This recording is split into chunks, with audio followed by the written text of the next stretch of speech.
پھر دیکھیں کائنات میں ہر طرف یہ دلائل اللہ تعالیٰ کے وجود پر پھیلے ہوئے ہیں.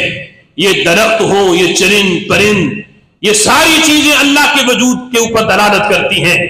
یہاں تک کہ گلاب کا بیج ہو، گندگی کے ڈھیر پر بھی اسے تم جو ہے وہ لگاؤ، لیکن جب گندگی کے ڈھیر پہ وہ کھلے گا، رہے گا گلاب ہی، اس میں اس کے اثرات گندگی کے نہیں آئیں گے.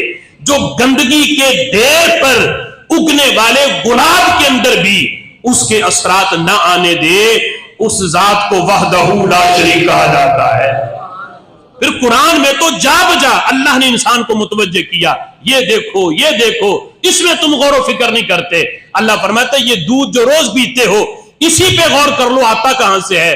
اللہ فرماتا ہے ایک طرف پیشاب ہے، دوسری طرف جو ہے وہ خون ہے، دونوں پلیتیاں ہیں. ایک طرف گوبر کی پلیتی ہے، دوسری طرف خون کی پلیتی ہے.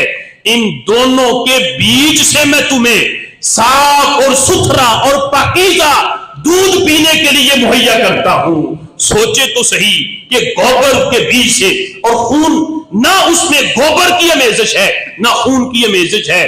جو دو گندگیوں کے بیچ میں سے تمہیں پاک چیز پینے کو دیتا ہے، اس ذات کو وحدہ لا شریک کہا جاتا